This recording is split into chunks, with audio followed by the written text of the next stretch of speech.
Imagine a people so intimately connected to their horses that they learned to ride before they could walk, whose entire existence revolved around the rhythm of hooves on grass and the flight of arrows toward their prey. Imagine an army that could cover 100 miles in a single day, that could live off nothing but dried meat and mare's blood, that could cross frozen rivers in winter when no sane commander would campaign, and that could coordinate the movements of tens of thousands of horsemen across a front hundreds of miles wide, using nothing but smoke signals and couriers. This was the Mongol warrior, the master of the steppe, and in the 13th century he conquered the world. The name Mongol still evokes terror and wonder in equal measure. At their peak, they ruled the largest contiguous land empire in human history, stretching from the Pacific coast of China to the gates of Vienna, from the frozen forests of Siberia to the sun-baked deserts of Persia. They destroyed ancient empires, sacked legendary cities, and reshaped the political landscape of Eurasia forever. And they did it with an army that never numbered more than 150,000 men at its greatest extent. An army of horsemen who seemed to appear from nowhere, strike like lightning, and vanish back into the grass. To understand the Mongol warrior, one must first understand the world that produced him. Before the rise of Temujin, later known as Genghis Khan, the Mongols were merely one among many Turkic and Mongol tribes living in the harsh environment of the steppe north of the Gobi Desert. These tent-dwelling horsemen had mostly entered recorded history as raiders and invaders threatening the towns and cities of northern China. The steppe tribes were constantly at war with one another. Tatars, Naimans, Merkits, Kerates, and Mongols, all fighting for pasture, for revenge, for dominance in an unforgiving land where survival itself was a daily battle. Into this chaos stepped a man who would change the world. Temujin, born in 1162 to a minor chieftain, endured a childhood of hardship and betrayal. His father was poisoned by Tatars when Temujin was only 9. His own tribe abandoned his family, leaving them to starve. He was captured and enslaved by rivals, escaped, and spent years fighting simply to survive. But through a combination of personal charisma, military genius, and ruthless determination, he began to unite the warring tribes. In 1206, a great council of Mongol chieftains recognized him as Genghis Khan, universal ruler, or Lord of the Earth. This unification was itself a revolution. Genghis Khan understood that the endless tribal feuds were a weakness, not a strength. He broke the old tribal structures, forcing soldiers from different clans to serve together in mixed units, creating new loyalties to the Khan rather than to ancient bloodlines. He promoted based on merit, not birth. His greatest general, Subutai, was the son of a blacksmith, yet became one of the most brilliant military commanders in all of history. He created a legal code, the Yasa, that imposed discipline and order on a people accustomed to none. And he redirected the martial energy of his warriors outward, transforming raiders into conquerors. The result was an army unlike any the world had ever seen. Every Mongol male between the ages of 14 and 60 was subject to military service. There was no separation between civilian and soldier. Every man was a warrior trained from childhood in the arts of war. The Mongol warrior lived his entire life in a close relationship with his horse. It was said that a Mongol boy learned to ride before he could walk, strapped to a horse by his mother, learning balance and control through sheer repetition. By the time he was 3, he could ride independently. By 5, he could manage a horse at full gallop. From his earliest years, he was taught the use of the composite bow, the weapon that would make the Mongols invincible. This bow, made of laminated horn, wood, and sinew was a masterpiece of engineering. The horn on the inner face resisted compression, the sinew on the outer face resisted tension, and the wood in between held it all together. The result was a bow small enough to use from horseback, typically about 5 feet in length, but with a draw weight of up to 165 pounds and an effective range of over 300. 50 yards. A Mongol warrior could shoot an arrow with enough force to penetrate chainmail at 100 yards, and he could do it while riding at full gallop, turning in his saddle to shoot in any direction. The warrior typically carried 2 or 3 bows, each with a different purpose, one for long-range shooting, one for close combat. He carried 2 quivers containing at least 60 arrows of various types, light arrows with small points for long range, heavier shafts with broad heads for close work, armor-piercing arrows with hardened tips, whistling arrows for signaling, and incendiary arrows for setting fires. He kept files for sharpening his arrowheads, which were hardened by heating them red-hot and plunging them into brine. Beyond the bow, the Mongol warrior carried an arsenal of weapons. The lighter cavalry, who made up about 60% of the army, were primarily horse archers, relying on speed and missile fire. They carried javelins, and often a lasso for capturing enemies or stray horses. The heavier cavalry, the remaining 40%, wore armor and carried 12-foot lances for shock combat after the archers had disrupted the enemy. All warriors carried a curved saber or scimitar for close fighting, and many carried axes or maces as well. The mace was particularly effective against armored opponents, crushing bone and metal without needing to pierce. The armor of a Mongol warrior reflected his nomadic heritage. The light cavalryman typically wore a padded gambeson of felt or silk and carried a wicker shield covered in thick leather. In combat, he replaced his wool cap with a hardened leather or iron helmet, if available.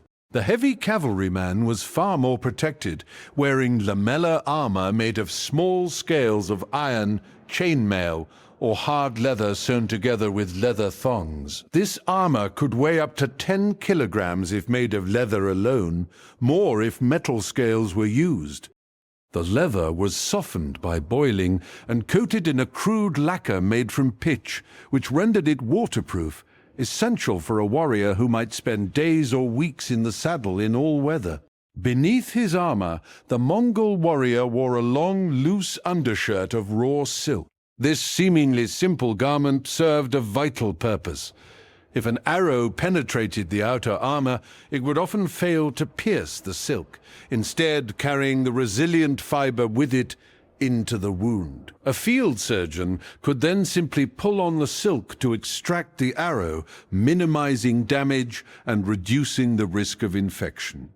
It was a small innovation, but it saved countless lives. The horse was as important as the warrior himself. Each Mongol soldier typically maintained a string of 3 to 5 horses. These were not the massive destriers of European knights, but the tough, hardy Mongolian horses, relatively small but incredibly durable, able to survive on whatever forage they could find, to endure extremes of heat and cold, and to cover immense distances without tiring. By changing mounts frequently, a Mongol army could travel at high speed for days without stopping, covering up to 100 miles in a single day, a speed that left their enemies utterly baffled. These horses were more than transportation. They were comrades in arms. Horses ridden in battle were never killed for food. When old or lame, they were put out to pasture to live out their days. When a warrior died, his favorite mount was sometimes sacrificed and buried with him, ensuring he would have a companion in the afterlife. The bond between man and horse was absolute. On campaign, the Mongol warrior lived off the land and off his animals. His diet consisted primarily of dried meat and fermented mare's milk, supplemented by fresh blood tapped from a vein in his horse when necessary. This ability to sustain himself without supply trains gave the Mongols a mobility that no settled army could match. They carried minimal equipment, a sharpening stone for weapons, a needle and thread for repairs, a cooking pot, and perhaps a few personal items. Everything else could be found, taken, or done without. The Mongol army was organized on a decimal system that was both simple and devastatingly effective. The smallest unit was the arban, 10 men bound together by mutual responsibility. If one fled in battle, all 10 faced execution. 10 arbans formed a zone of 100 men. 10 zones formed a mingan of 1,000. 10 mingans formed a tumen of 10,000. From 2 to 5 tumens formed an army corps, or ordu, from which the word horde derives. Each unit had its own commander, appointed based on merit and loyalty, and transfers between units were forbidden, ensuring cohesion and mutual trust. This organization allowed extraordinary tactical flexibility. A Mongol army could advance on a broad front, with multiple tumens operating independently, but maintaining communication through a network of couriers and signal stations. When the enemy was located, information about his strength, position, and movements was relayed back to headquarters, and the forces converged for battle. Small units could harass and skirmish, larger units could envelop and destroy, and the whole army could coordinate complex maneuvers using flags, smoke signals, and the great war drums that gave the signal to charge. The tactics the Mongols employed were the product of centuries of steppe warfare, refined and perfected under Genghis and his successors. The classic Mongol battle began with a screen of light cavalry riding ahead of the main force to locate the enemy and assess his strength. Once contact was made, the main army would deploy in multiple lines, typically with heavy cavalry in the front 2 ranks and light cavalry behind, with outriders protecting the flanks. The engagement would begin with the light cavalry. They would ride forward in waves, loosing arrows at the enemy formation, then wheeling away before the enemy could respond. This was not indiscriminate shooting. The Mongols were skilled marksmen who could place arrows with deadly precision. They aimed for the horses of heavy cavalry, knowing that an unhorsed knight was helpless. They targeted officers and standard-bearers, disrupting command and control. They shot in volleys, creating a continuous rain of missiles that could demoralize and decimate even the most disciplined infantry. If the enemy held firm, the horse archers would continue their harassment, sometimes for hours or even days. If the enemy advanced, the Mongols would retreat, but it was a feigned retreat, designed to draw the enemy out of position and into a trap. The Mongols were masters of this tactic, able to simulate panic convincingly, then suddenly turn and counterattack when the pursuing enemy was strung out and vulnerable. Marco Polo, the Venetian merchant who traveled through the Mongol Empire in the late 13th century, described these tactics with awe. When these Tartars come to engage in battle, they never mix with the enemy, but keep hovering about him, discharging their arrows first from one side and then from the other, occasionally pretending to fly, and during their flight, shooting arrows backwards at their pursuers, killing men and horses as if they were combating face to face.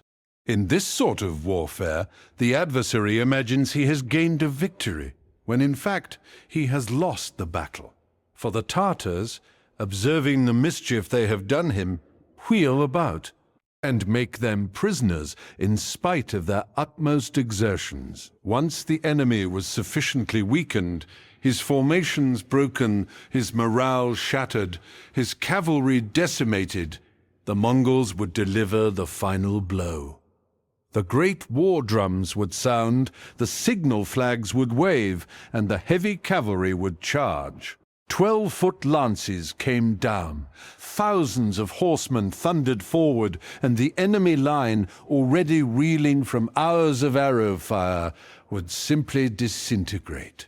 The light cavalry would then pursue the fleeing survivors, cutting them down without mercy. The Mongols were not content merely to win battles. They sought to destroy armies completely, to leave no force that could rally and fight another day. This was war without quarter, war as annihilation, and it was made possible by a strategic mobility that no other army could match. The Mongols could appear where they were least expected, strike when they were least expected, and pursue until there was nothing left to pursue. Winter, for most medieval armies, was a time to huddle in camp and wait for spring. For the Mongols, it was the preferred season for campaigning. Frozen rivers became highways, allowing them to move rapidly across terrain that would be impassable in summer. The cold weather did not trouble men who had grown up on the steppe, and their hardy horses could forage through snow for grass. When the Mongols invaded Russia in the 1230s and 1240s, they struck in winter, catching the Russian principalities completely off guard. The first great wave of conquest began in 1211, when Genghis Khan invaded northern China. The Jurchen Jin dynasty, which ruled from Beijing, fielded massive armies and possessed formidable fortifications.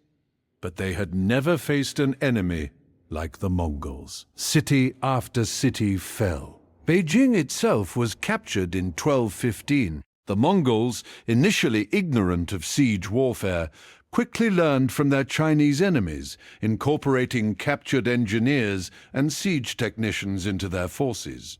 By the time they were done, they possessed a siege train that could reduce any fortification.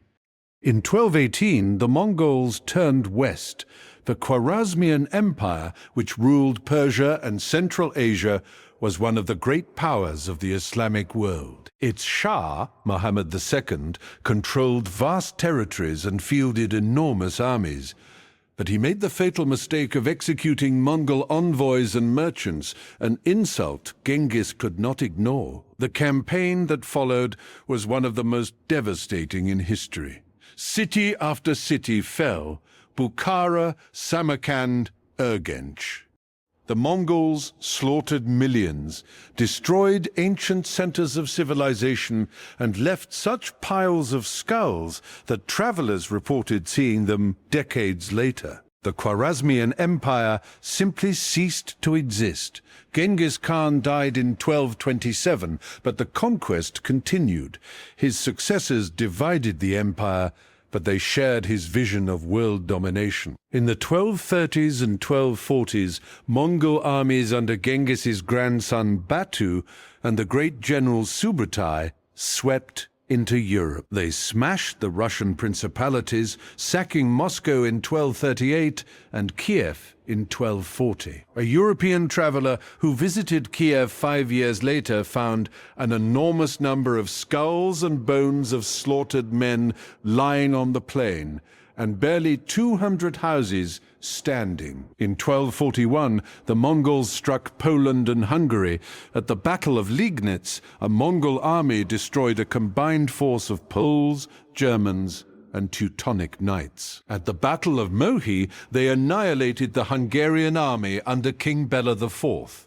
The heavily armored knights of Europe, trained for individual combat and slow-moving frontal charges, proved utterly incapable of coping with the speed, mobility, and tactical sophistication of the Mongol horsemen. Nothing stood between the Mongols and the conquest of Western Europe, and then, miraculously, they withdrew. The news arrived that the great Khan Ogedei had died, and the Mongol princes were required to return to the capital to elect his successor. Subutai, the master strategist, reluctantly ordered his armies to turn back. Europe was spared. The Mongols would never again advance so far west. The empire the Mongols built was not merely a machine of destruction. Under the Pax Mongolica, the Mongol peace, trade flourished across Eurasia as never before. The Silk Road, long disrupted by war and instability, became a highway for merchants, missionaries, and travelers. Marco Polo made his famous journey to China during this period, traveling under Mongol protection. Technologies, ideas, and goods flowed freely between East and West. Gunpowder, printing, paper money, medical knowledge, artistic styles. The Mongols, for all their ferocity in war, proved remarkably tolerant rulers. Genghis Khan had decreed freedom of religion for all his subjects, and his successors largely honored this principle. Christians, Muslims, Buddhists, and Taoists all practiced their faiths openly in the Mongol Empire. The Mongols themselves continued to follow their shamanic traditions, but they patronized temples, mosques, and churches, and they welcomed holy men of all faiths to their courts. This religious tolerance was not mere benevolence, it was good policy. The Mongol Empire encompassed dozens of peoples, scores of languages, and countless customs. To impose a single faith would have invited rebellion. By allowing each people to worship as they pleased, the Mongols bought loyalty and reduced resistance. It was one of many ways in which their practical, pragmatic approach to empire building set them apart from other conquerors. Yet the empire was not without its internal tensions. The Mongol system of succession was notoriously unstable. Each great Khan's death sparked a struggle among his descendants that could tear the empire apart. By the 1260s, the empire had fractured into four major khanates: the Yuan dynasty in China under Kublai Khan, the Ilkhanate in Persia, the Chagatai Khanate in Central Asia, and the Golden Horde in Russia. They remained Mongol, but they increasingly went their own ways. In China, Kublai Khan completed the conquest of the Song dynasty, unifying China for the first time in 3 centuries.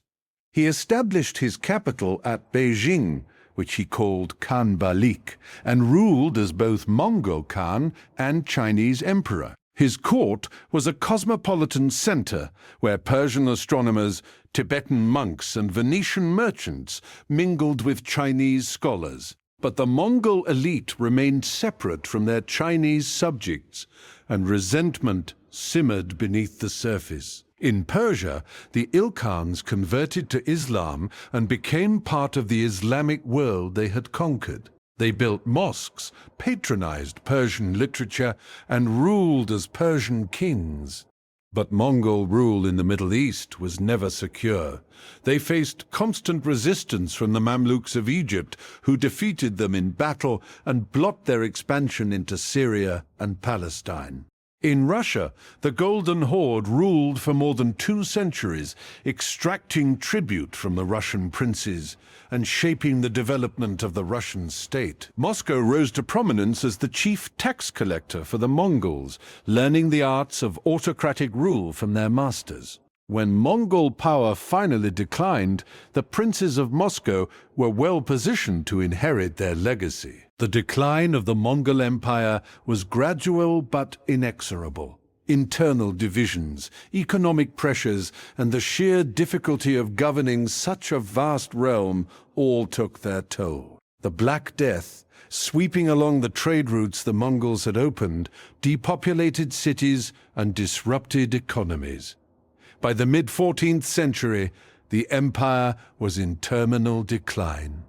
The Yuan dynasty fell to the Ming in 1368. The Ilkhanate collapsed decades earlier. The Chagatai Khanate fragmented. The Golden Horde lingered until the 15th century, but never regained its former power.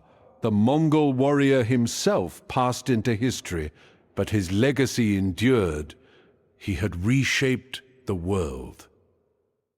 He had brought China and Persia into direct contact for the first time. He had opened Eurasia to trade and exchange on an unprecedented scale. He had demonstrated that mobility, discipline, and tactical brilliance could overcome any advantage of numbers or technology. And he had created an empire that, even in its ruins, continued to inspire awe and terror. What made the Mongol warrior so effective was not any single quality, but the combination of many. He was tough beyond belief, able to endure hardship that would break any other soldier.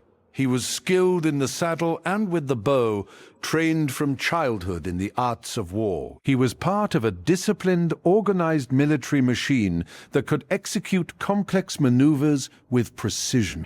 He was led by brilliant commanders who understood strategy and tactics better than any of their contemporaries. And he was motivated by the vision of a man, Genghis Khan, who convinced his people that they were destined to rule the world. The Mongol warrior was not invincible. He could be defeated by well-led, well-disciplined armies that refused to panic, that held their formations, that denied him the opportunity to use his mobility and his arrows. The Mamluks did it at Ain Jalut in 1260.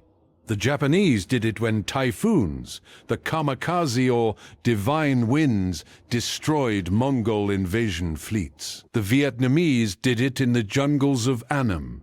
But these defeats were the exceptions, not the rule. For most of the 13th century, against most opponents, the Mongol warrior was simply unstoppable.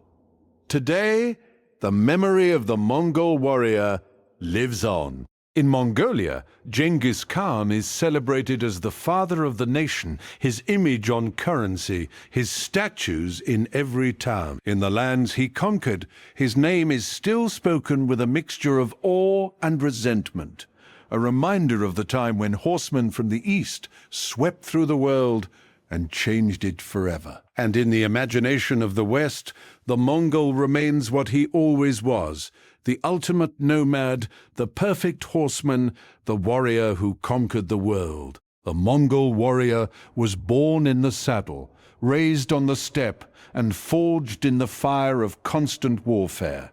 He lived a life of incredible hardship and incredible freedom. He asked no quarter and gave none. He rode farther, fought harder, and conquered more than any warrior before or since. He was the master of the steppe, and for one brief, terrible century, he was the master of the world.